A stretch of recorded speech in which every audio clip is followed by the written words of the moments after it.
All right, welcome back to the Picking Your Brain podcast, where we interview people doing ministry at a high level. And on today's episode, we have Dr. Jonathan Cofer. What's up, Jonathan? Hey, Blake, what's going on?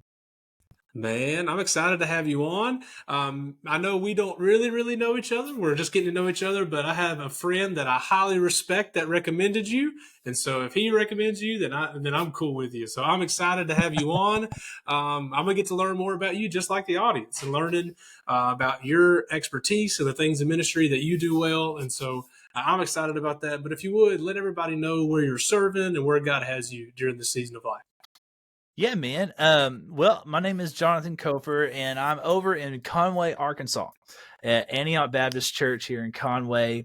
And I lead up the high school ministry over here, and I've been here for right at 3 years now. So Nice. it's actually my hometown. I'm from here, and it's kind of neat to come back home. It's also interesting to come back home, but it's good to be back. Yeah. Yep, I'm serving in my hometown, so I get that completely. It's fun because you have all these connections, but it also there's some like, and not that I was a good kid growing up, but I'm sure there's a lot of people like, you're the minister. They trust you to do that. Sure. so Yeah. so Yeah. I For sure. definitely get that. Well, Jonathan, the format of the podcast is going to be super simple. I'm just going to ask you a few questions about you as a minister and how you think through ministry so we can all learn from you today. And the first question I want to ask is, how much time do you spend as you prep your sermons, and maybe what resources do you use? I know we all probably have different strategies, and maybe even how you've planned your sermons has changed from 5 years ago to even 10 years ago. So like what does it look like? What does your time look like as you spend in it? And then what resources do you often use as you go through sermons? Okay. Yeah. Man, I love preparing, and it's one of my favorite things I do every week. But time is always hard. Time becomes an issue. Sometimes, ministry happens, and so trying to figure that out. So I was thinking about this last few days. I probably spend still around 12 hours or more a week working on sermon prep. And so I usually will start it on Thursday, the very next day, and I'll have my intern come in on Thursday mornings after a Wednesday, and I'll tell them what I plan on preaching the next week, and we'll work together through that scripture. That's something new that I've started, but it's honestly helped me a ton just to kind of help him also learn how to do ministry and learn how to do sermon prep. And it helps me because I get to talk through with someone else. And but that's how I'll start it.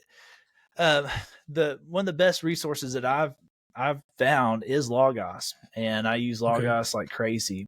I'll prepare pretty much the whole thing through Logos and my ESV study Bible, and even that I put an ESV study Bible on my Logos, so it's all there, and I can just take it wherever. I think part of that started because a little over 3 years ago, I was at West Conroe Baptist Church near Houston, and my office flooded when Texas froze over, and they didn't know how to handle it, and so everything I had in my office was just ruined and soaked, and I'm like, digital is not a bad idea. Yeah, I can see that. Yeah. I still have a lot of physical books I replace, but I really like using the digital. I just think it's helpful. And there's some commentaries I have on my Logos that I enjoy. There's 3 or 4 different ones that I'll use. Yeah. So that's what I'll do. I'll go to that, and I'll start working my way through it. I could go through that in more depth if you want, but that's kind of what I was going to ask. So like if you're in Logos and you're going to do a series on Colossians, do you just type in Colossians at the top? Like for someone who's maybe never used it, what is your process for a series in Colossians? How would you walk through that? Well, what I do first off is I want to make sure that I'm studying it and kind of understanding it for me. So I will stop trying to study for other people and just how can I apply this in my life. So what I'll do is I'll read the scripture, I'll highlight it up, and I'll just write what I think it's saying, and then I'll read it again and I have my marker board here in the back. If you can't see, I have it. I have it here, and I'll get up there and I'll just start taking notes and just go crazy with it. I'll see kind of how it splits up, the chapters, and if I'm going to start a book, I'm going to understand everything about it, and that's helpful with the study Bible. You can use one of those if you have that, and look at who wrote it, why did he write it, all the questions that kind of come with that. So I'll go through that, and then kind of once I get through all that, I can start piecing together what I think some points would be, how I would want to teach chapter 1, or how I would split up chapter 1. So for instance, last semester I had this idea. I'm going to go through James, and short book, we get through it pretty quick, and it took the whole semester. I just didn't realize that till I got into it. But it took the whole semester. I took a couple of weeks out of each chapter, and because it worked that way. And I'm kind of losing my thought, but anyway. No, I got you. No, that makes sense. There's been several guys that have said they use Logos. I have it on my computer. I haven't really dove into it. I have just a few commentaries that really kind of help me go. But then and like a lot of other guys have said, I like to listen to how other people maybe have even addressed the text. Definitely not steal what they say, but I love, like, if I'm going through a passage and I'm like, man, I don't know how you could do points for this. And so looking at how other guys have done it, I'm like, oh, okay, yeah, I could, for my personality, I could word it this way. And so, And that's what I forgot that I'll try to do that too. I just try to make it first and see how I would do it. And then if I'm like totally off base, and that kind of tells me something, but, but sometimes like, oh, you know what? Yeah, I can use that. And so, that's really how I go through it. Yeah. As one of my mentors said, there's nothing new under the sun. So amen. It's good. Yeah. So it's great to learn and pick from other people. It's good. It's good. But also give credit. Give credit, anybody listening. Yeah. And I'll have to, when I get this crazy idea, of how I'm going to apply the scripture, I'll go to one of our other pastors on staff, or our middle school pastor's office is right next to mine. I bug him all the time. Like, what do you think about this? And he'll say, that's ridiculous. Don't do that, or whatever. And so, I got you. Well, we were talking earlier, and you said you've been in ministry for 16 years. Is that right? Student ministry? Yeah, I started right out of high school. I'm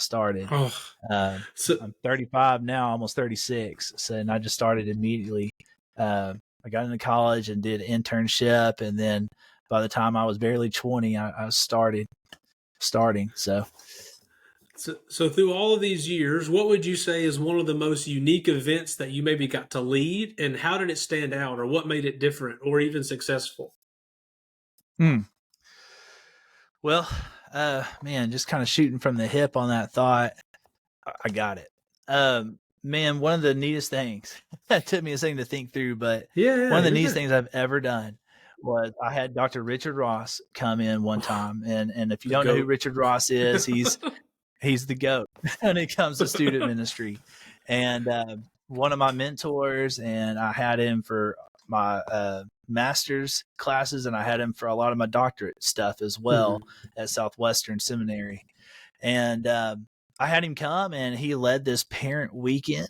And through that weekend, he led like a Sunday school class time. He preached the morning service, and then afterwards, he came into our gym, and we had a meal.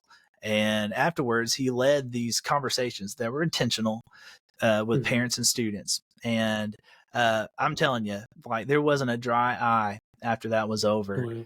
And just these conversations, and even prayer, like he was having the students pray over their parents with their hands on their parents' shoulders, and then turn around, the parents do the same thing, having some raw moments between the two. And it was really cool.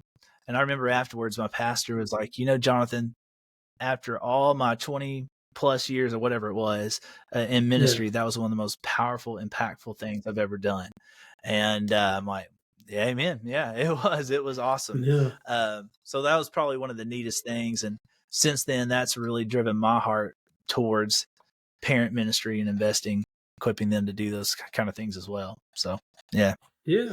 I will talk about parent ministry more in depth in just a little bit, but just to touch on Richard Ross for a minute and just the value I see so much in his ministry and what he does is at his age, which I don't know what he is. He's in his 70s, probably. You guess? He's up there. I don't know. I don't know. Yeah, but even whatever age he is, for him to still be involved in student ministry, I believe he's a small group leader at his church that he currently serves I in, think so. and I it think just goes to so. show that you don't have to be the youngest, hippest person to reach teenagers. It's they need to know That's that right. the teenagers today want to know that you care about them. They want to know that you Yeah, genuinely care and that's you it. want them to grow. And so, Yeah. if you're a young youth pastor and you're here, and as you start aging and you think, "Man, I'm 30, I'm old," don't don't fall into that trap, man, because it's student Yeah. ministry is such a high calling that we get to do. And so someone like Richard, who's in his 70s or maybe even older, still loving students, still investing in students, man. Just students need to know you Yeah. care. They don't need to know that you have the newest Absolutely. Jordans. Like that may be an open door to some students, That's but right. man, they just need to know you care and you love them. And so that is They cool. That's a great event you're they talking about. don't care. And the older I get, I find out I'm not as cool as I thought I was. So, they Yeah, don't care. yeah. That's very Yeah. true. I feel that most days, especially Wednesdays. Yeah. um, Amen. okay, well, because you've been doing student ministry a long time, then you've been able to go through the cycles of student ministry for every year. And so, how have Yeah. you determined in your own ministry ways to evaluate the ministry as a whole, but maybe even your events individually, to know, okay, I know we've done this event for 4 or 5 years in a row, but this part we could Yeah. tweak, or this part we need to change. What does that look like for you? Well, one of the most helpful things that I've done as far as valuations is every single trip we take, we kind of have some notes taken throughout the Yeah, time we're there. And, nothing crazy. Just get your phone out and do the notes app or something, but yeah, just kind of start making a list of this went well, this did not go well, what can we do better? And then after the trip's over, wait a little bit, instead of going to it again, immediately, kind of let it settle, and just let what God did, rest, and then come back and start talking about all the things that maybe didn't go so great or whatever. And I'll do that. I have a parent advisory board, if you yeah, can call it that, yeah, yeah. or committee type of thing, but Hmm. just full of parents, and I meet with them once a semester. We'll talk about those kinds of things. I'll tell them this is kind of how it went. This is what it did. This is what I like to do different. They kind of help me just by supporting me, giving me better thoughts, that kind of deal, and help me plan for the next year. So we'll do that, and in those meetings that we meet every semester and once in summer, we'll talk about what we could do better, and maybe we shouldn't do that again or whatever. So that's generally what I do. I also have a group of adult leaders that help me every Wednesday, Yeah. and they also serve in that same kind of way. But at Antioch, we're also required to have a team like our committee or Yeah. advisory board, um, and that's been very helpful. But I also learned I was supposed to do that in seminary, and it's good. It's very useful, so I can see the value, and it's been helpful. Um, so there was another part of that question you had asked, but I can't remember what it About was. I said just maybe your year as a whole, evaluating everything, and then maybe the events individually was the question. Yeah, yeah. I mean, overall, too. This is another thought I had, then it left me. But uh, I wanted to make sure, as far as in student ministry, that our students are growing, Yeah. and um, and things are actually taking grip in their hearts and whatnot. And discipleship's huge for me, and I Yes. want to see that students are being discipled. It's not just part of our Wednesday night program, but it's something that we're doing life with these teenagers, and it's been a Hmm. slow process. I've been here 3 years, and just kind of creating that culture, uh, but over time, I've seen a lot of students just really kind of sort of grasp, yeah, I need to be discipled, and um, so just making sure that students are being invested in, and that's kind of a struggle right now. Is it's even getting our adults involved with that and included, and some of them are and some of them are not. But Yeah. I would love to one day see everybody. And I guess maybe in the back of my head, that's kind of how I'm evaluating is how many my leaders are jumping on board, and how many of our students are really diving in and doing that. So I was just going to echo one of the things you said at the beginning that when I was younger, when I was at an event or going through it, I would just think to myself, maybe arrogantly, that hey, man, I'll remember everything that went bad, I'll remember everything that went good, and I'll just do it. yeah, When I get back in my office, it was like, no, there's so much value in get a note section in your phone and write down every thought that you have yeah, as you go through the weekend. And as you go back later, you may evaluate, yeah, that really wasn't that big a deal, or hey, that worked out, whatever. But yeah, as you're going through the for event, sure. take notes, and then I absolutely love what you said. Have a team around you. Have somebody. Now, if you're at a church, you don't have a committee, you don't have nobody, you're the lone ranger. Well, have some parents, have some students, have Mm-hmm. some people that you bounce ideas off of, because one day you're not going to be at that church. So, one, you need to be That's equipping right. the people to do the ministry, and two, you need to be That's getting good. input.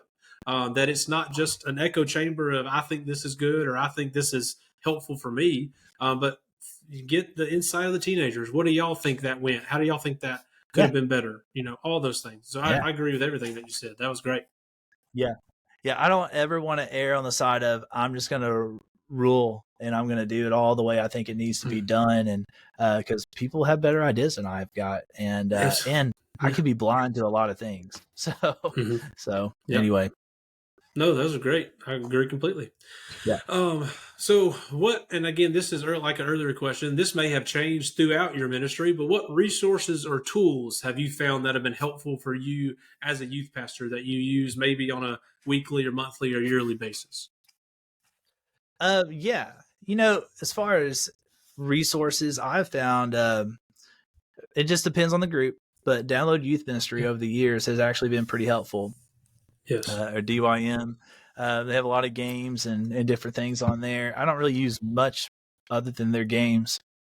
Our middle school pastor here loves DYM a little bit more than I even do. But Yeah. Yeah. again, it just depends on your group. I've had some youth groups where it just didn't really do well because it's a lot of screen based stuff. Yeah. But that is a pretty neat resource that I found over the years. It's been pretty helpful. But man, honestly, I keep going to the thought of just having that community here in your Mm-hmm. area. If you have that availability to just kind of go to some of the area youth guys and shoot off some ideas and use each other as resources as well. That's been helpful for our area. It's better here than other areas I've been in. Just a good group of guys.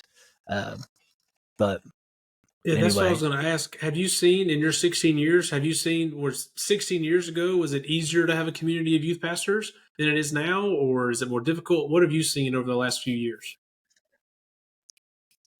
it is different in areas I've been in. But Yeah. Mm-hmm. currently, I do think it is really good here in Good. Conway. Uh, our area guys, it's almost like we're best friends in a way. That's so When I cool. was in Houston area, it wasn't so much like that. In fact, it was kind of rare to ever talk to a youth pastor that was outside of your area. It was just rare. But back then, when I first started, it was good. I think it's just the area I'm in. I mean, I'm Yeah. sure there's other areas that are great, but this is just one unique thing about where I'm at now. Because we text each other all the time and we'll meet up for coffee and just different things. We get together and do community events, which has been really awesome. So, So let me ask you this. So when you moved to the community 3 years ago, did someone reach out to you? How did that get started? well, the good thing is I'm from here, so I just kind of know Oh, people. yeah. And Yeah. yeah, and that just kind of worked out for me. Um, a lot of the guys who would consider themselves, this would be funny if they ever listen to this, but they consider themselves veterans in our area because they've been here for a Yeah. while. I'm like, you've got nothing on me, bro. You don't even know. Um, but, Yeah. uh, but, but they're a bunch of great guys, man. And just kind Yeah. of get right in. And through that, you get opportunities to speak in schools, Mm-hmm. FCA, and that's really one of the only ways we can get into Conway High School is through FCA. Okay. So we'll use that to our advantage and been able to do like a big Fields of Faith community wide, Yeah. and that was really neat. So done that, and it's been great to be able to kind of feed off each other. Yeah, I think that when youth pastors of other youth groups get along together and can work together at big events, it just shows the students. I think it models for them that we're not on different teams. Like we're not for Yeah, Church First Baptist Halton and church, whatever church down the road. We're all on the same yeah, team. We all love Jesus, and we're all just equipped differently. We all have different ways that we're reaching people, and absolutely, so we all have to work absolutely, together for it. We all need each other. If the church down the road struggles, that's not good for us. We need them to thrive. In the same way, that church is going to yeah, struggle if we're struggling. And so we all need each other. And so as student pastors, we don't need to get territorial and say, well, these are my yeah, students absolutely, and I'm holding on to them. No, they're not. They belong to the Lord. And let's just work yeah, together to equip them all. And so anyway, that's a soapbox I could and get on for. and man, yeah. The neat thing about it though is like kind of even like what we're doing now, but you just get to learn from each other, and Yeah. um, I'm just all the time learning student ministry, and student ministry has changed a lot since Oh I yeah. first began. I mean, when I first began, Facebook was brand new, like it Yep. was a new thing. It barely existed. And now you, which is ridiculous. And now you Yeah. got everything in the world, and you're dealing with all that, and even down to how crazy student schedules are, how crazy Yep. sports are, and we're battling like students having games and practices on Wednesday nights, where it didn't used to be like Mhm. that. All the good stuff. But the cool thing is again, when you have some good buddies in youth ministry that you can just talk to and bounce off each other, it's just really helpful. And so I would say take advantage of that, and don't ever think you've arrived, because you Oh haven't. no.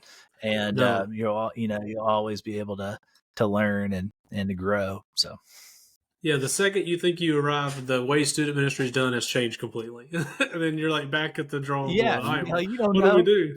That's right. Ethan, our middle school pastor, is 23, and I learn from him all the time. Absolutely. It's kind of neat how that worked. Yeah, Yeah, yeah.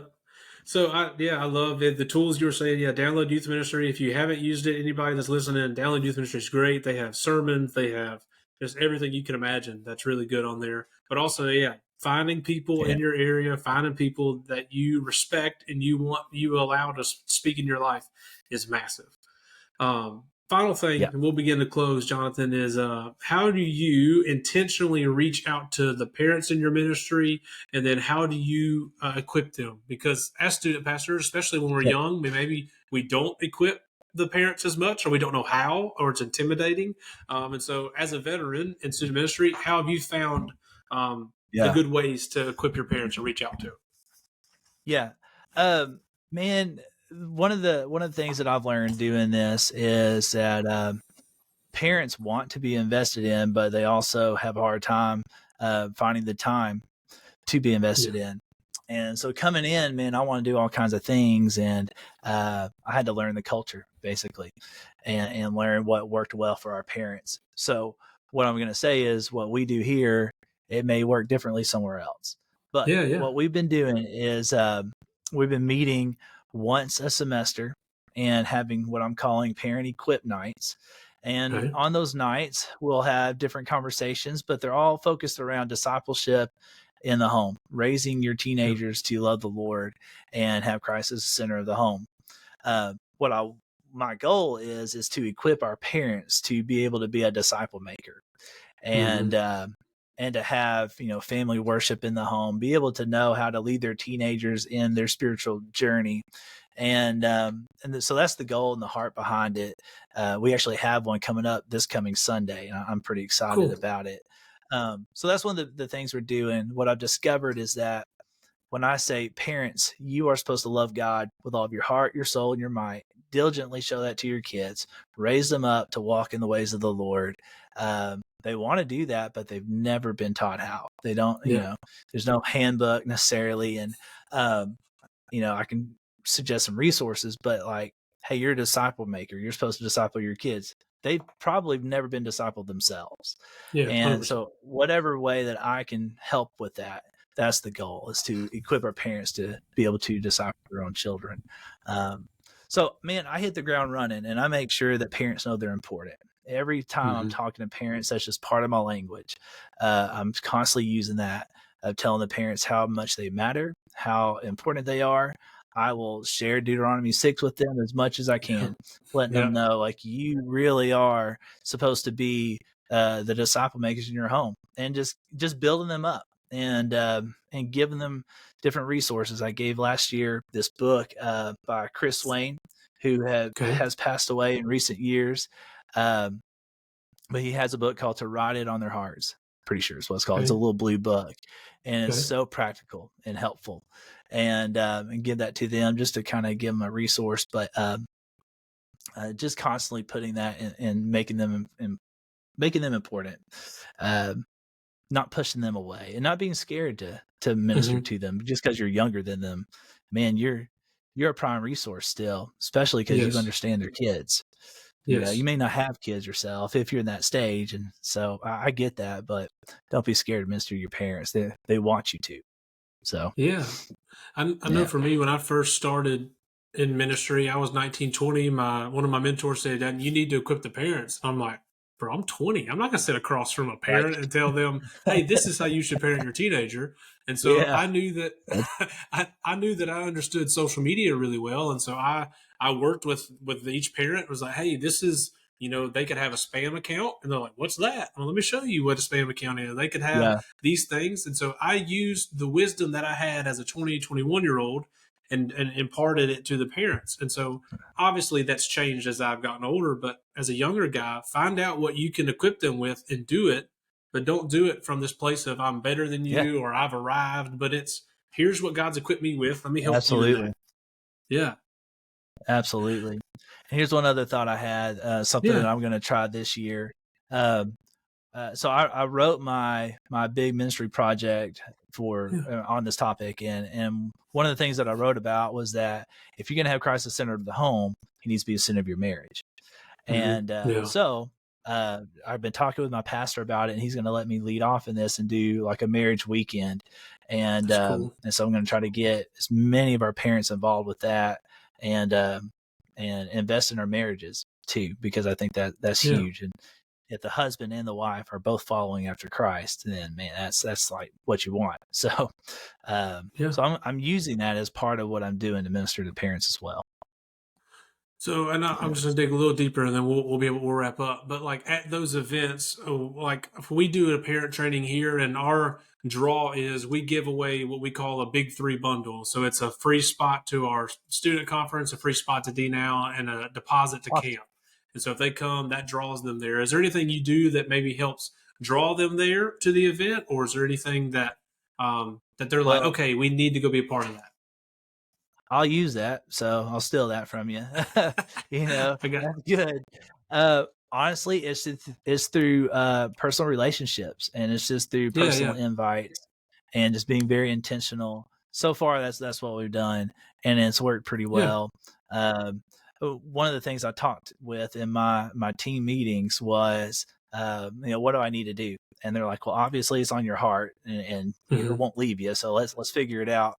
But one of the things that they told me is they have to have some buy-in, and I'm like, well, yeah, what's the buy-in? What yeah. they have to see that it's important, and Mhm. so it's probably just going to take some time. I've been here 3 years, and we've started this a year ago of Mhm. meeting, and so far they've gone really, really well. Um, so yeah, man, I'll take whatever we can to help give them some buy-in, because I don't know that I've figured it out completely. Absolutely, and I agree with what you're saying. Yeah, to get them there, man, they need to know that you care about their student and care about them. Build those relationships, Yeah, and then have opportunities for your parents to be equipped. They're already using student ministry as that like expert. They already drop their kids off to us, be like, "Well, you're the pro. right, Tell them about Jesus." But like as you said, at these events, right. help them see Deuteronomy 6. It's like, no, actually, you're the Yeah. one that's supposed to equip them. I'm just Yeah, going to that's come right. alongside. I'm gonna come alongside and help echo that truth to your kid's life. Yeah, Anyway, and I had one other thought too, yeah, yeah, because you just said it, is whenever you are there for their kids, man, they hmm, know that you care for them, and so show up to their kids' stuff. I mean, yeah, it's old school, but like be there for the kids, and and make sure that you're there for different things, you know. And it can be harder, especially as you get older, like yeah, myself and you, and we have kids that are our own. and they got their own things going on, and they come first. But find time to be there for your people. Yeah. That's a great word. That's a good one to end on, Jonathan. Well, I do want to say thank you so much for giving up a few minutes of your time to come on here and be able to share some of your wisdom. So just thank you again. Yeah, you bet. Thank you for having me. Oh, it's no problem. No problem. If you're listening to this podcast for the first time, or maybe you've been listening for a while and haven't subscribed, man, please subscribe here so you can catch the next episode. We're bringing on guys just like Jonathan every week where we get to sit down, pick their brain, learn more about ministry so that we can all grow together. So can't wait to see you all in next week's episode.